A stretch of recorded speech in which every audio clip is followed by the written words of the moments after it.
Yashodanandana Prajajanaranja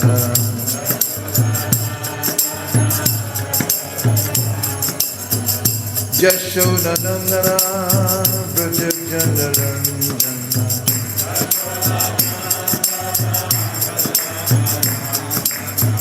Yashodanandana Prajajanaranja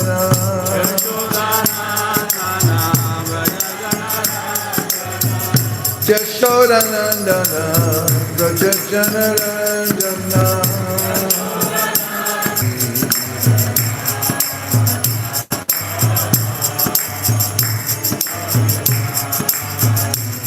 Jaya Radha Madhava Kunja Vihari Te Vasudevaya Om Namo Bhagavate Vasudevaya Narayanam Namaskritya Naram Chaiva Narottamam Devim Saraswatim Vyasam Tato Jayam Udiraye. Good morning, everyone. Hare Krishna. We're reading from Srimad Bhagavatam, Canto 4, Chapter 22, Prithu Maharaj's meeting with the Kumaras. Today's verse is 32. I'll read the translation. There is no stronger obstruction to one's self-interest than thinking other subject matters to be more pleasing than one's self-realization. Let's say it together. There is no stronger obstruction to one's self-interest than thinking other subject matters to be more pleasing than one's self-realization. And the word for word, na, not, ataha. After this, paratara, greater, loke, in this world. Pumsa, of the living entities. Swa-arta, interest. Vyatikrama, obstruction. Yat adi, beyond that. Anyasya, of others. Priyastvam, to be more interesting. Atmaramaha, for the self. Swa, own. Vyatikramat, by obstruction. And the Sanskrit sounds like this. Nata parataro loke pumsa swarta vyatikrama yad adantyasya preyastvam yad adyantyasya preyastvam Atmana swavyatikramat Nata paratano loke Pumsa swarta vyatikrama Yadad yan yasya priyastvam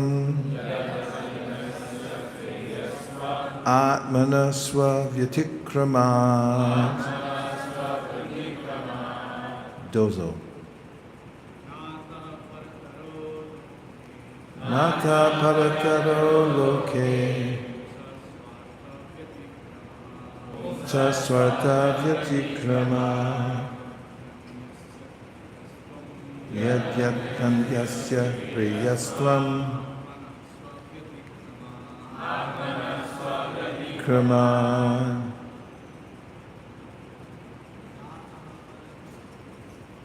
Nata paratamo loke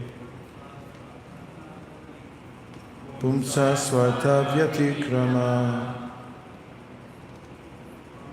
Yad adantyasya priyastvam Anasva vyatikrama Ata parataro loke Swarta vyatikrama Yadatam yasya priyastvam.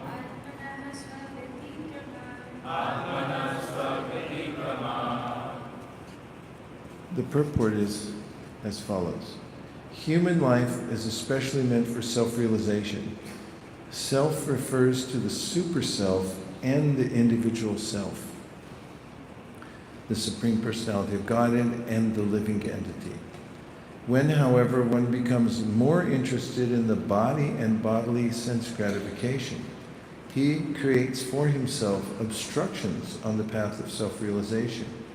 By the influence of Maya, one becomes more interested in sense gratification, which is prohibited in this world for those interested in self-realization.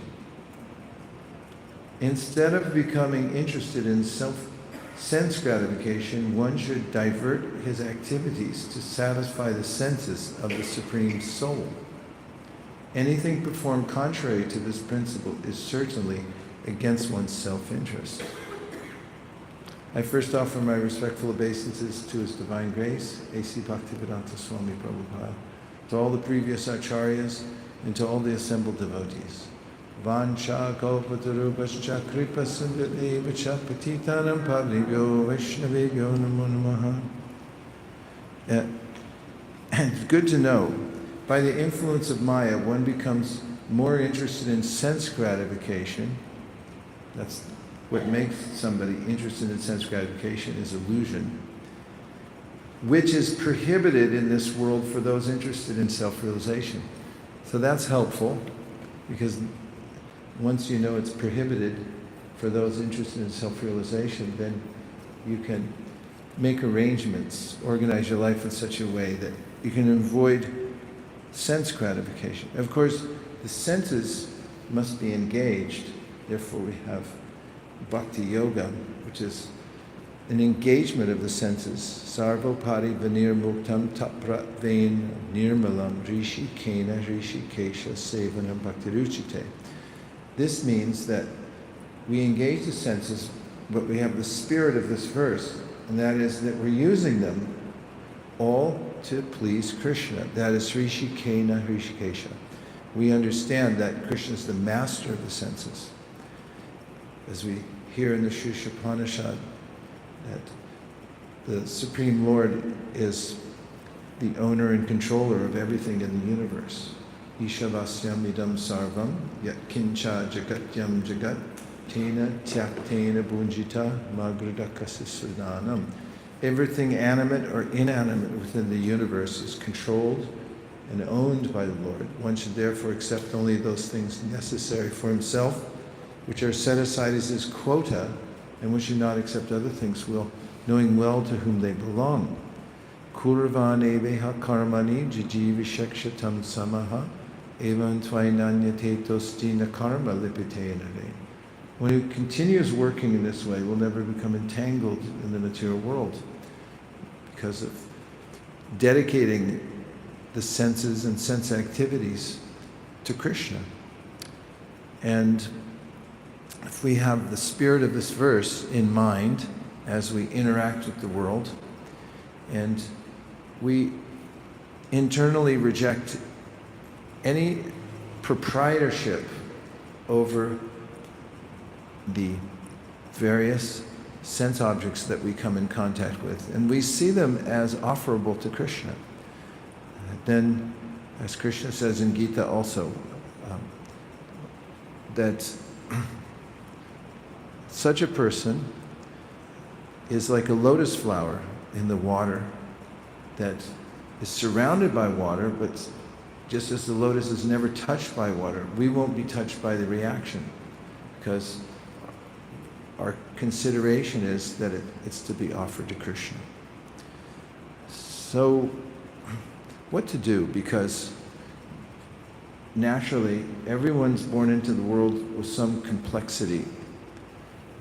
And that means that there are, within each person in this world,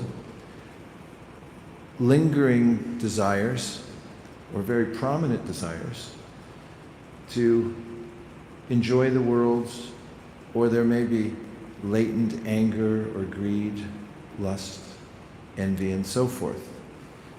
These, in due course of time, become purified. But when one begins the process of devotional service, one may still notice these are forces to be reckoned with. This verse is advising us then not to give up devotional service and direct our attention elsewhere because of the onslaught of these material desires, but rather we should continue, and despite the fact that we may have material desires, we should go on with our practice of devotional service. Do you want more proof of that? Well, in the second canto of the Srimad Bhagavatam, Shukadeva Goswami says, Akama sarvakamo va mokshakama udarati tivrena bhakti yogena yajeta purusham param. And that is akama. Akama means somebody who doesn't have any desire, material desire, that means. Or sarvakama, what does that mean?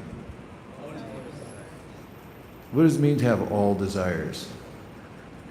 Every desire you could possibly have, I have it. So, akama sarva kamova. So there's categories. There's some people that don't have any material desires. Some people have all material desires. And then moksha kama means some people, they just want to dump the whole thing and escape. And they want liberation. That's their desire. Moksha kama udaradi. But then he goes on to say, Tivrena bhakti yogena. If you give concentration on bhakti, despite the fact that you have all desires, no desires, want liberation, then it will lead to success. Continuing the thought, why would it lead to success if you have all material desires and you engage in devotional service? Well, we've discussed it over the last couple days in reciting the verse Shrinvatam Swakata Krishna Punya Shravana Kirtana Trityam Taksto Hibhadrani Vidunoti Suritsatam. Does anybody remember a key word from that verse that indicates how Krishna helps the person who goes on hearing despite the fact that he or she has some material desires within the heart? It starts with a V, ends with an I. That's right, Vidunoti refers to Krishna, who's helpful in winnowing out any material desires that we may have as we continue the process of devotional service. And there's even a metaphor that goes with it, because in agriculture, there's a machine called a Vidunoti. You can look it up on ChatGPT. And it has cords that are pulled taut, and then cotton is put on top, and then the cords are vibrated at a high rate, and then the impurities in the cotton fall through, and you get fluffy white cotton, which is the product that you can sell. And in a similar way, the vibration of Krishna Katha, Krishna helps to take away any of the unwanted desires within the heart, so one should continue. There's also perhaps even a more compelling statement in the 5th canto of the Srimad Bhagavatam that's repeated in the Chaitanya Charitamrita. Satyam dishati artito nirnam naivartato yad punar artito yata swayam vidate bhajatam anichatam ichapi danam nijapada pallavam. And this verse may give you joy. So if you feel like jumping up and dancing when I tell you this verse, please don't restrain yourself. Feel happy to do that. This means, as Krishna is saying, that if somebody who's on the path of self-realization and bhakti has material desires, and although they've taken up the process of devotional service, they continue to petition Krishna for something material, which may not be in their best interest, is not in their best interest, a la today's verse. Krishna says, okay, I'll give it to them. But, don't you love that when somebody's speaking to you and they said, you're one of the nicest people who I've ever met, and I mean, the way you walk, the way you talk is amazing. But, then, oh no, it's all erased. So Krishna says, you can ask for all these things, I'll give it to you, but, here it comes, he said, I'll give it to you in such a way that you won't want it anymore. What's more, he says, I'll cover that desire and it will grow into a desire only for my lotus feet. Nija pada pallavam. Nija means my own, and pada pallavam means my lotus feet. So you may have some gross material desire. You may go on with your bhakti. You may ask Krishna for that thing. Krishna says, I'll give it to you, but in such a way that you'll feel that it's obnoxious. And then Krishna's lotus feet will be there and you'll take shelter of Krishna. Krishna's very kind. He says other things as well. Yasyaham anagrinnami harishe tadharam sharai. That there's a way in which he says, I'm expert at taking away those things from the devotees who still holding on to something. And that's echoed in the purport to the verse Tattenu kampam susamikshamanam. That's 10:14:8. And in the purport,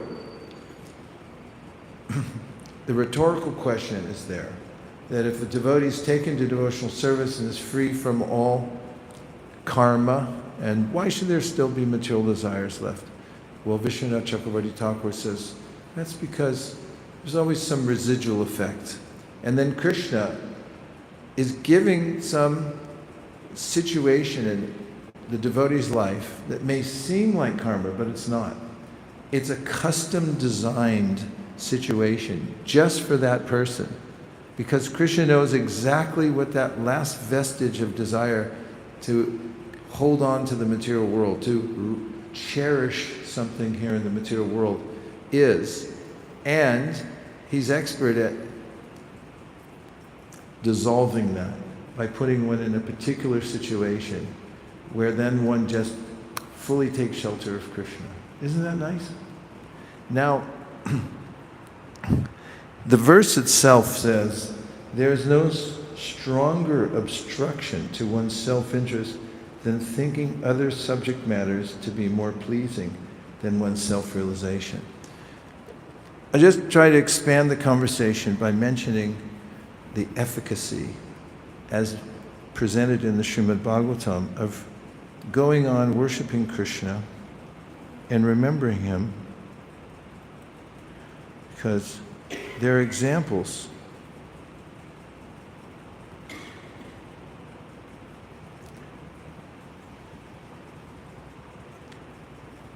of famous bhakti yogis who attained perfection in devotional service, but who started off with some attitude that may not have been perfect. Shall we pursue that? First, I'd like to bring to mind, if I can, 3 verses that are highly consequential in this conversation that are in the 7th canto of the Srimad Bhagavatam. And they indicate a very interesting aspect of bhakti, which is it's based on absorption. Vish means to enter into something, like Vishnu. Vishnu means he who's entered into everything. Ekopyasora charitum jagaranda kotyam yashakti rasti jagaranda chayayaranta andantarasta paramanu chayantarastam govindamari purusham tamaham bhajami. Brahma says, oh, my Lord Govinda, you've entered into everything. You're even within the atom, in the heart of everyone. Avesha then means to be absorbed in something, to enter within it. And Shukadev Goswami is pointing out the perfection that devotees achieve by various attitudes which may seem to be contrary to self-realization. Shall I tell you what they are? Lust. One may say, oh, we want nothing to do with lust. How could lust help me on the path of devotional service? How about hatred? Do you know any haters? Haters are going to hate. That's what they do. But if they hate Krishna, they're in luck. Because that's a kind of avesha, which means they've entered so deeply out of their emotion that, who do you hate? Who do you hate most? It's like one of those cheers they have at a baseball game. Krishna, the demons are, who do you hate? Krishna. Who do you hate? Krishna. They're chanting Hare Krishna. They're hating Krishna. So if you're going to hate Krishna. The verse begins with mentioning 4 categories of emotion that are all encompassing. And you tell me if you've ever experienced any of these. So it's kama, dvesha, bhaya, snehat. So these first 4, so bhaya, fear. Anybody ever been afraid? Dvesha means averse to something or to hate something or somebody. You can admit it. Just don't send an email about it. What did I say? Kama, dvesha, bhaya. Kama, lust. Yes. Dvesha, bhaya, sneha. Sneha means affection. Anybody ever have an affection for anything or anyone? Yeah, it's the human condition. So how's the verse go? Kama, dvesha, bhaya, sneha, yata bhakteshvare maraha. So Narada is speaking this verse, and he says, okay, there's the haters, there's the people who are full of lust, there's people full of fear, and some have affection, and then there's, how's the second line start?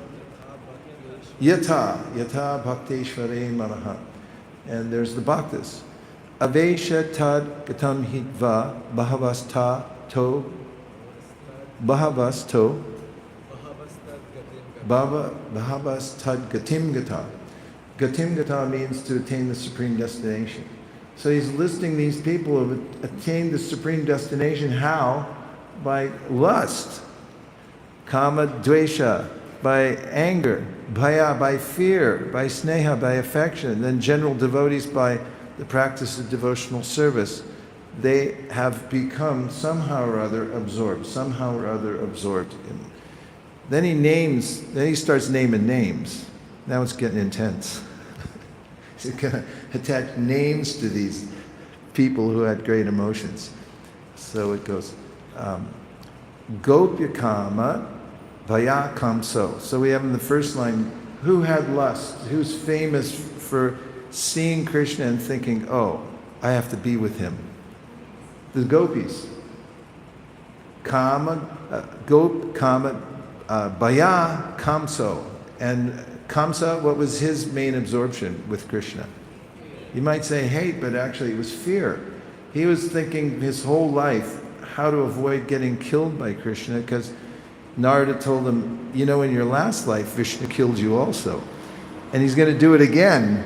So he was making every preparation, starting with the marriage when he was driving his sister home, and he heard a prophecy from the sky, and he grabbed his sister's hair and drew his sword. He was about to kill her, and Vasudeva had to talk him down.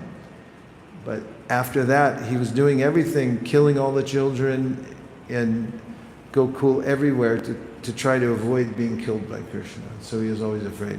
So Gopya Kama Vaya Kamso Dveshad Vaidyatayo Nripa. Chedyatayo Nripa. So Chedi and other kings who became envious of Krishna. That means Dveshas Chaydadayo Nripaha. Chedi and others, Nripaha, other kings. Then Sambandha, the Vrishnyas Neha, the Vrishnis, the family members of Krishna, they all had affection for him. So they attained perfection. And these others, they attained perfection because they had hate for Krishna. Now comes very interesting third verse, which says, Katapo pina vena syad panchanam purusham prati. That there's 5 methods, he said, in order to attain Krishna. To hate him, to be afraid of him, to lust after him, to be affectionate, or, like the general devotees, to follow in the footsteps. So Narada the king goes, Tasmat kena pipayena mana Krishna deveshayat. He says, therefore, you should follow these 5. But he also says something that always makes me smile. And it's such an interesting nuance in the verse. He says that Katapopina Vena said, who is Vena? He's cruel Vena. You remember him? Vena, when he was a kid, you could tell he was a bad kid because he used to kill his playmates. Don't do that. He'd throw them off cliffs and things like that. And then he grew up into a king. It sounds familiar. Somewhere in the world, something like this has happened. If you want to see it play out in real time, a little torturous little baby grew up into a king and figured to torture the whole world. So then there's Vena, but Vena didn't get anything. He didn't get love of God. Why? Because he and other very envious people said there is no God. They didn't think of Krishna. They didn't say, I hate Krishna. They just said, I'm Krishna. And there is no, they didn't even say, I'm Krishna. They just said, I'm the supreme, don't worship anybody else. And they didn't dwell avesha. They didn't become absorbed in Krishna in any of those ways. So, tasmat kena pipayena mana Krishna niveshayat means somehow or other you should become absorbed. Now, I'm going to give some examples of those who had an attitude that caused them to be absorbed in Krishna, and I think you'll be able to relate to them. First one I'll talk about is Devahuti. In the 3rd canto of the Srimad Bhagavatam, we have the case of Devahuti who approaches Kapila who's the Supreme Personality of Godhead, appeared as her son. And the quintessential statement that I extracted from her way of approaching her son, the Supreme Personality of God, was, I'm sick and tired. I've had enough. Have you ever had an instance in your life where you said, that's it, I'm sick and tired of this. I'm turning over a new leaf, I'm going to become a new person. Yeah? He applied that. She applied that. She came before Krishna, her son, and said, I'm out. That's it. I'm disgusted with the whole thing, the whole material world. So this is an attitude one may have. I'm sick and tired. I don't want to ever do this again. That is, engage in sense gratification. I can relate to this. I had a visceral experience in our Grihastha life. Nirkula and I both decided that we wouldn't work for anybody. So we both started our own businesses. And I worked on my business for 10 years. And at exactly the 10-year mark, I was on the phone completing a transaction. And it came into my mental system in an all-encompassing way. It said, this is the last phone call I ever make on behalf of this product. That's it. And when I hung up the phone, I felt a great relief because I thought, finished. It's over. I'm disgusted. I never want to use my voice again to convince somebody to take something that's not the Srimad Bhagavatam. That was my feelings, like over, finished. So It was disgust. I'm just saying it because it really happened. Otherwise, I wouldn't have brought it up. But I really felt that. So we can become fully and wholly disgusted with the idea of interaction with the material world in a way that is not fully dependent on Krishna. It doesn't mean you have to quit your business or your job. But if you have a sense, oh, what, you want to quit? Somebody said, okay, you can quit. The next is Dhruva Maharaj. Dhruva Maharaj's attitude, which was all-consuming, was, I'll show them. Have you ever had that? My mother used to say, never underestimate the power of I'll show them. You can see it in famous athletes. Sometimes, like, they get cut from the high school team and they go, that's it. I'm going to turn the basketball world on its head. I'm going to become the best person who ever stepped on a basketball court. There are actually people I could name that did that and had that attitude, but I won't. You can imagine in every sphere there's somebody like that. And in the devotional sphere, Dhruva Maharaj is famous for it because he got neglected by his own father because of his father's affection for one of his co-wives that wasn't his mother. And so he was so absorbed that he said, I'm going to show them, I'm going to get a better kingdom than even my grandfather, and that's it. And even when Narada tried to stop him, remember? On his way to the forest, Narada said, okay, hold it, little fella. Maybe you don't have to do this. Just be more Brahminical and everything's going to be okay. And he goes, thank you, Guruji, but I got to go. Because he had that attitude, full absorption as a whatever. He even hears a guru of the universe that gives him advice against that. He said, I'm going. That's okay. That was a test. You have to have that avesha. I'm fully absorbed. I'm completely in. Nothing can stop me. Next was Bharat Maharaj. So Bharat Maharaj was all in until he wasn't. Because he got distracted by And how do you think he felt after he left his body, woke up as a deer, and had full cognizance of what had happened? Have you ever done something stupid? Did you ever regret it the next day? Yes. Did you ever say,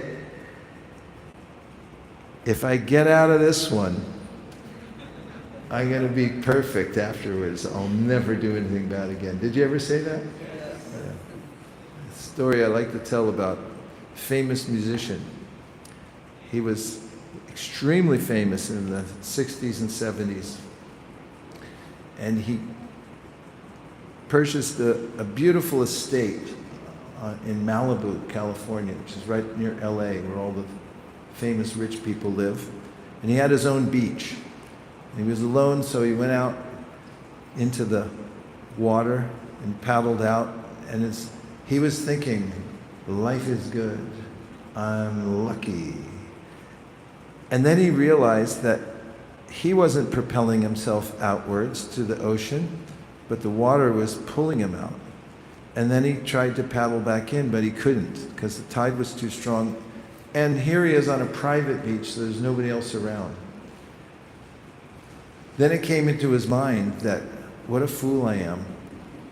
I thought I was such a great person, and I have wealth. I have my house, it's right there, but I can't even reach it now. And then, not being a person who ever prayed to God or even thought there was a God, he suddenly thought in his mind, I'm going to pray to the Supreme, whoever that is. And he made a prayer that if you get me out of this one time, I'll dedicate the rest of my life to you.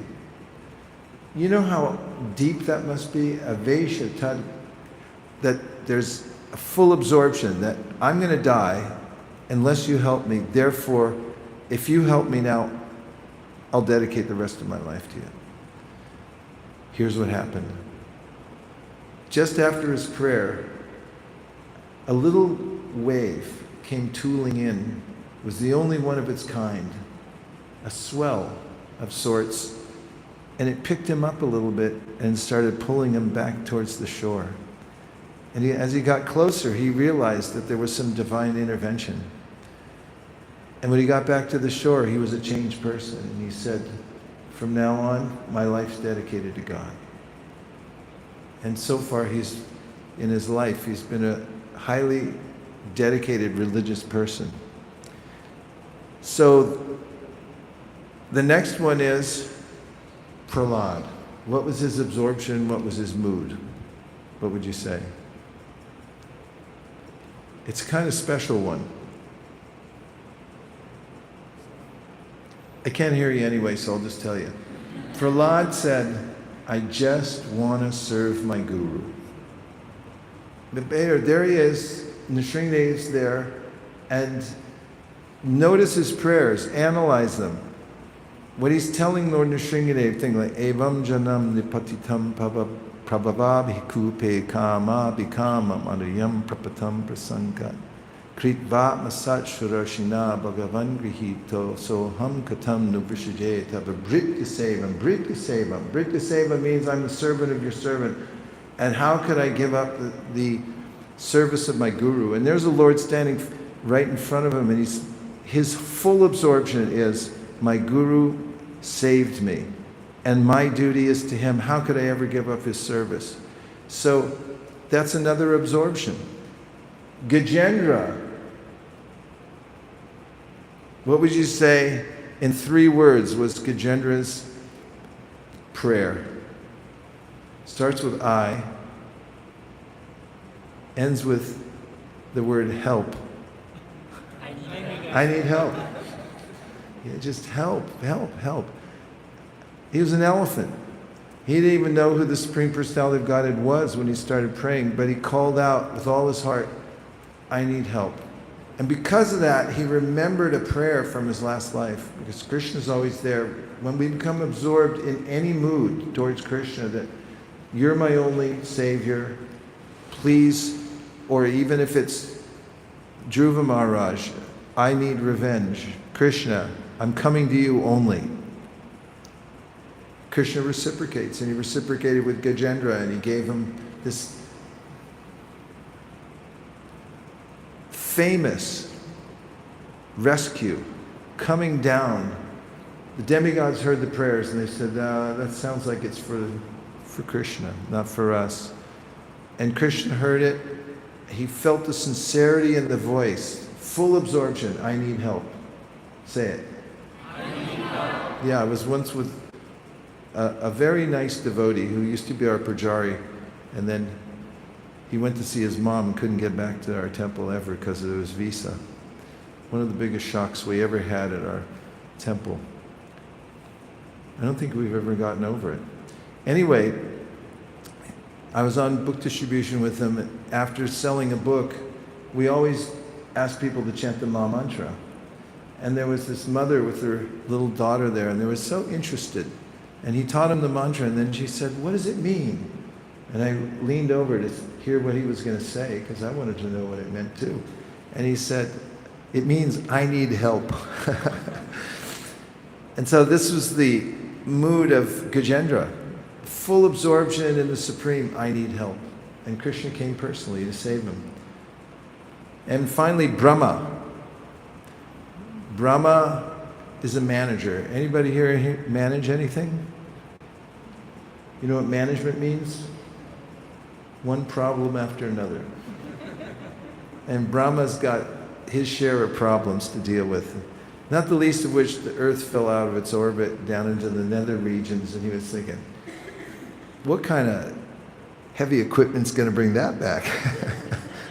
I mean, you get into situations where you think, there's no answer to this. And so what do? So Brahma, as a manager, he sat down and just meditated on Krishna. And how did Krishna answer? Came out of his nose as a pig. Pig just came out of my nose. And he's flying around the universe, and the sages are glorifying me, shaking, and then all the water's purifying everything. And then he went and picked it up. And so, one of the points of this fourth canto, we're getting into expansion of the universe and management of the universe. Prithu is the incarnation of management. And then you have Daksha, who came out to help populate the universe, but he was overcome by envy of Shiva. And all these great personalities are now interacting with the world. And the Prachetas, the message here is stay on message, stay on track. Just as the verse says today, that there's no stronger obstruction to one's self-interest than thinking other subject matters to be more pleasing than one's own self-realization. Whatever situation you're in, whatever complexity you're in, stay on point. You can use that situation and the complexity to become more deeply absorbed in thinking of Krishna in whatever attitude that might be. Those are a few preliminary remarks, and now I will take reflections or questions. Ready? Go.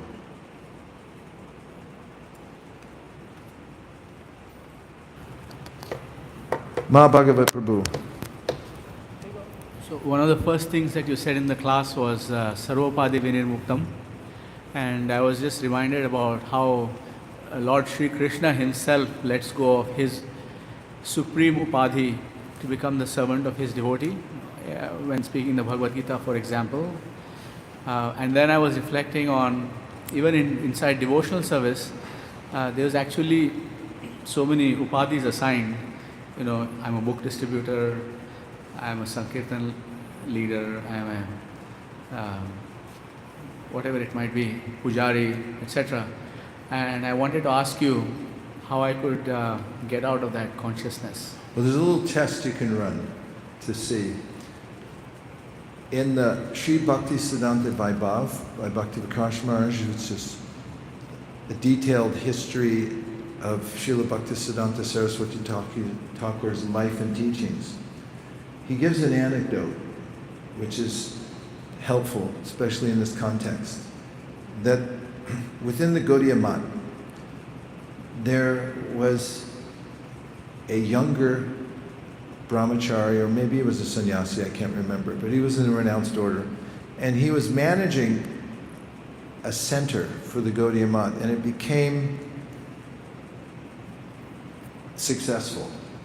And some other godbrothers became perhaps annoyed with him or even envious that he was getting so much success, and they'd say, well, that's because this happens sometimes. Somebody's successful and they just said, well, of course. Even Prabhupada's godbrothers criticized him and said, well, no wonder, he was in business before, whatever things people come up with to disparage somebody's empowerment in devotional service. So that was going on.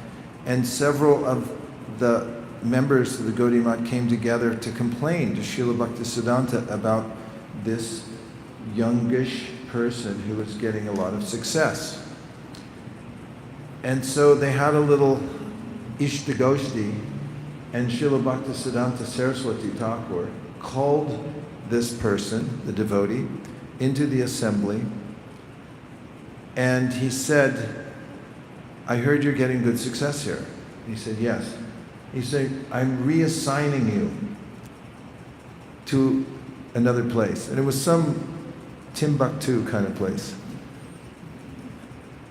And the devotee said, thank you, Guru Maharaj. Should I leave right away? And then Srila Bhaktisiddhanta said, no, you can stay. And he showed that as a test before all those who were criticizing him, because the main criticism, which I failed to mention, was that he's just attached. He's attached to success. He's attached to this whole idea that he's in charge of this place. And when Srila Bhaktisiddhanta revealed that he was ready to go at any time, then he told him to stay. So it's a bit of a conundrum because we should be attached to our service.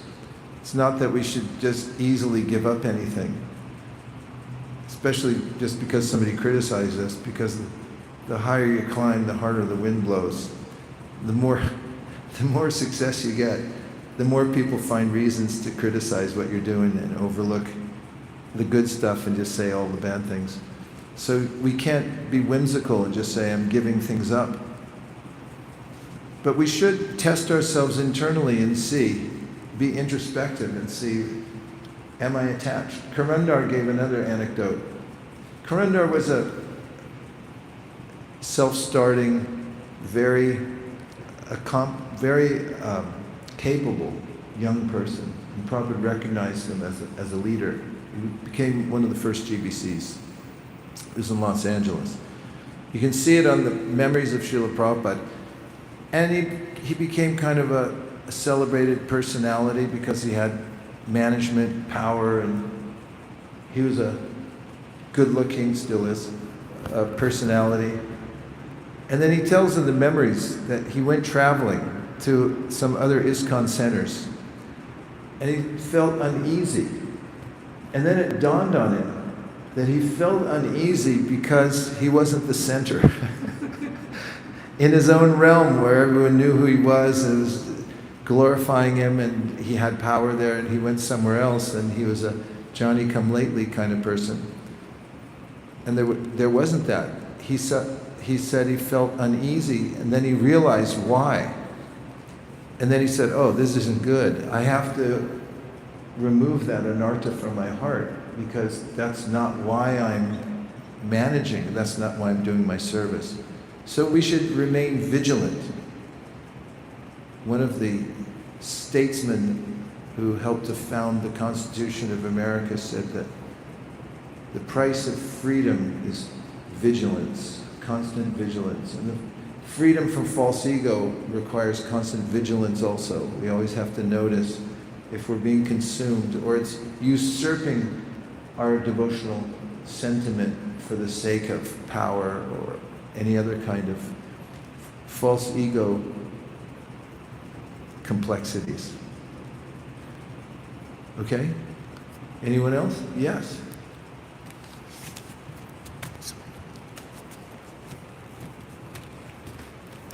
Hare Krishna Prabhu. Thank you for your class. This is something different, but you mentioned a verse in the beginning of the lecture, Akama Sarvakamo Mokshakamo Daradi, and you defined the Mokshakama as dumping everything and escaping, right? And that kind of consciousness may also, I mean, when we look at it like in terms of the idea of going back to Godhead, right? For many of us, it's just dumping everything and escaping, right? And the idea is that as followers of the Sampradaya, we don't want to attain moksha or liberation. It's something about that. So how do we remove that consciousness that, that we got to dump everything and leave? Because, especially when we speak to others outside, they don't want to do that, because life is good. And in our case as well, moksha is not our goal. Then is this mentality fine or not fine? Yeah, thank you very much. That's a frequently asked question. It's not an intellectual. There's not an intellectual answer per se. More has to do with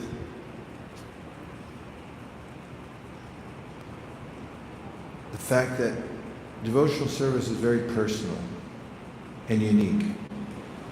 We're persons. We have a unique personal relationship with Krishna. And when we realize that through our practice of devotional service and Krishna's reciprocation with us, then our considerations are not so so much based on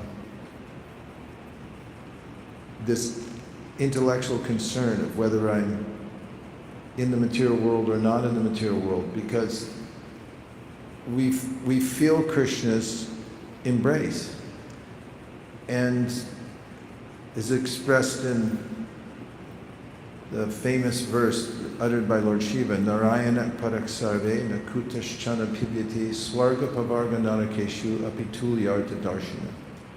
He said it about Chitraketu, who had become a pure devotee by the association of Narada.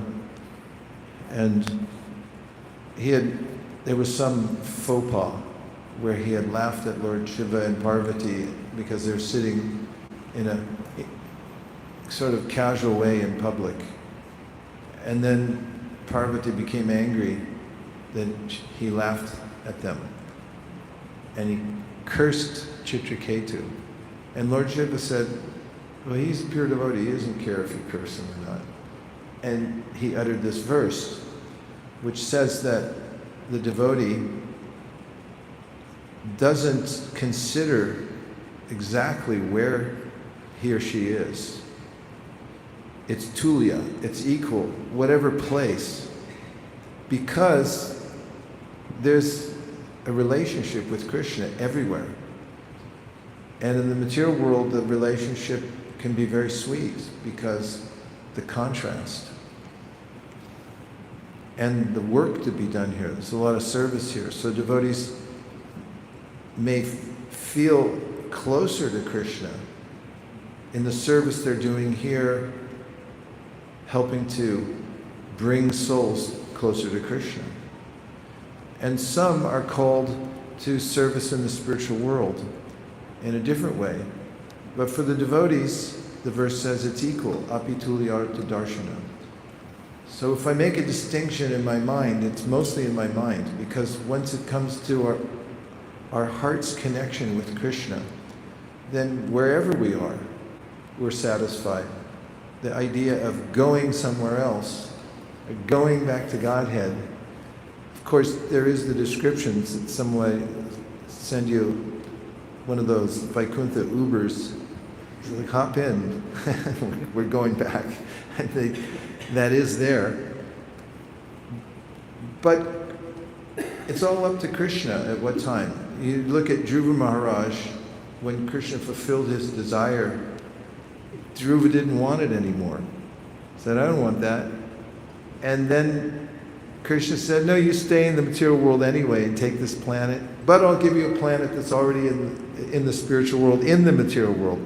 So my point is, individual, unique relationship, Krishna knows exactly how to reciprocate with everybody, and maybe you don't go back to Godhead, but you do go back to Godhead, but you still stay in the material world, as in the case of Dhruva Maharaj.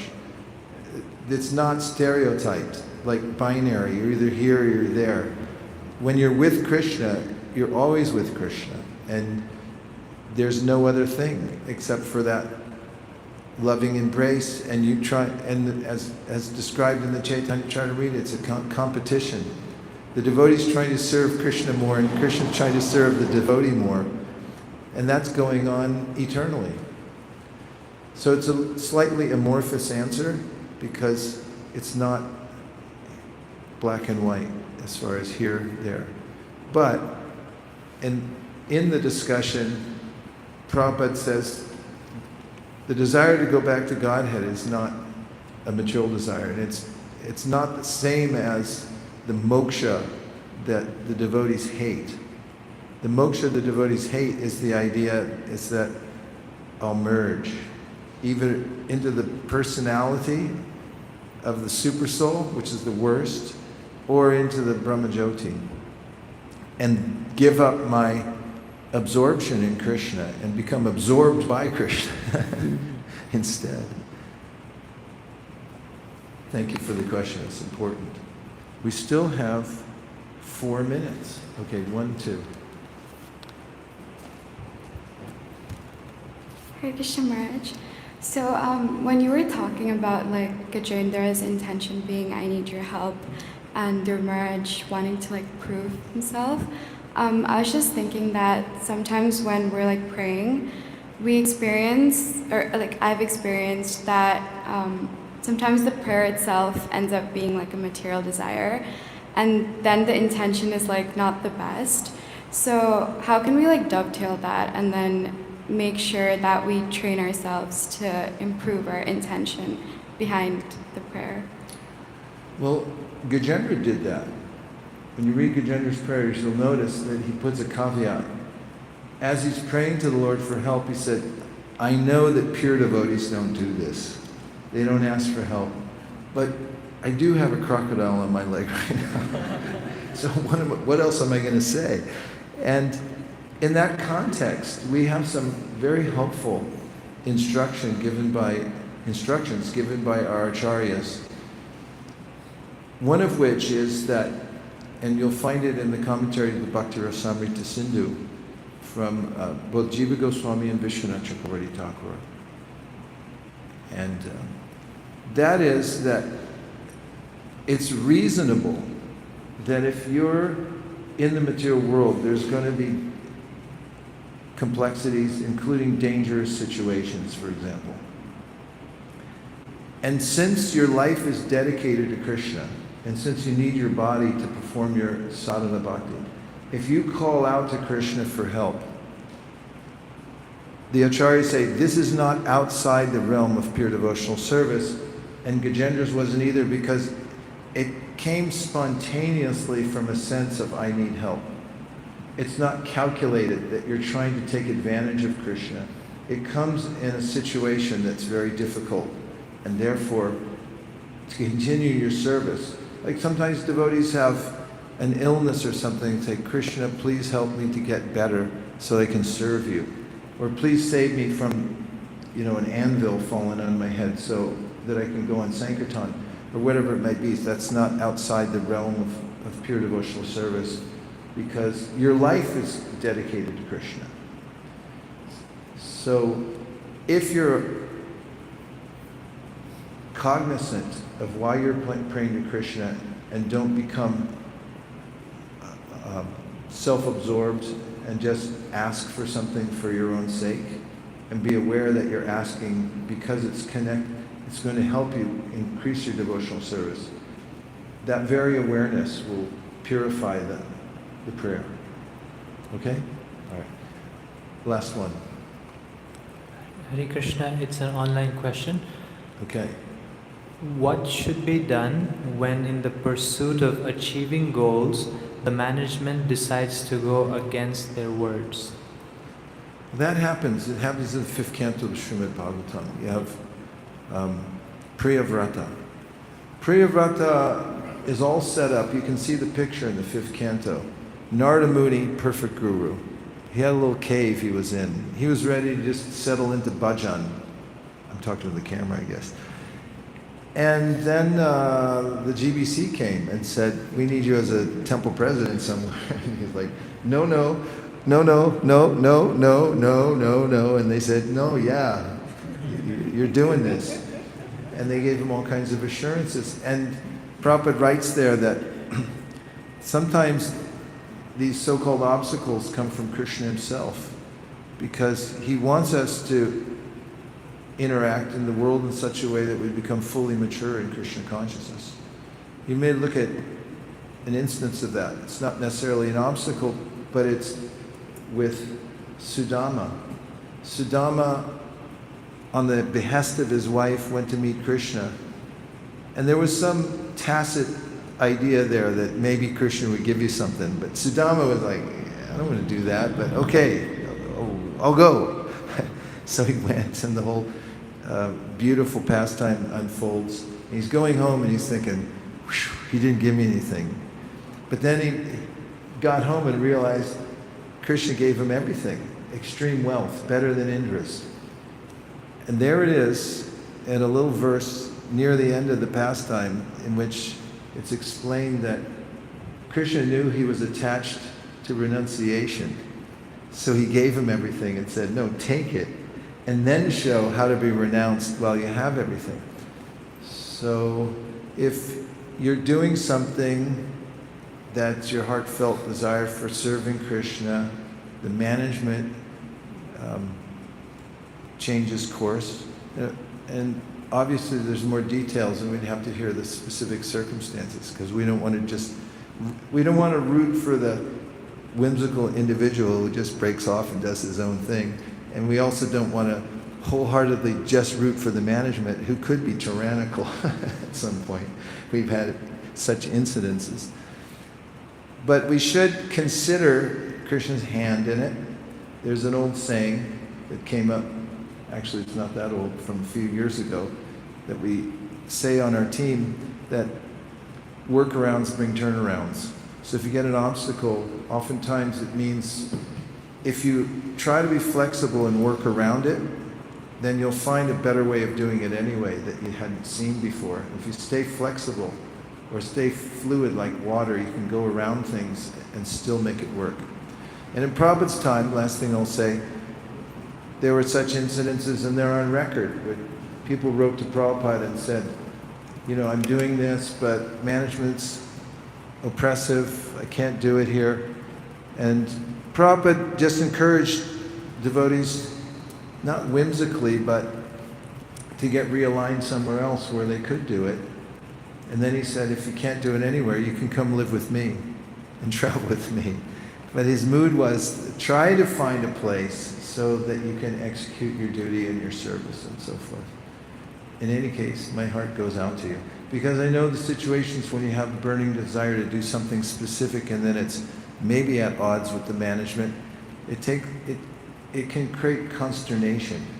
But you have to be nuanced and pray to Krishna and look for a workaround. If that doesn't work, give me a call. Maybe we could do business. Dear Srila Prabhupada, dear Shri Chaitanya Mahaprabhu, Shri Shri Panchatattva, Shri Shri Gaurnitai, Shri Shri Radhakir Chor Gopinath, Shri Shri Jagannath Baladev Subhadra. If you so desire, please let us always remain absorbed in thinking of your lotus feet. In whatever circumstance in life we have, whatever emotion happens to prevail in our minds, please let it be to keep us absorbed in our service to you. Thank you for considering our request. Om Tat Sat. Everyone agrees with this prayer in whole or in part. Please say Hare Krishna. Hare Krishna. Vancha kalpadruvascha kripasinabhe eva cha patitanam bhavrebhyo vaishnavebhyo namo namaha nantakoti vaishnaviki jaya.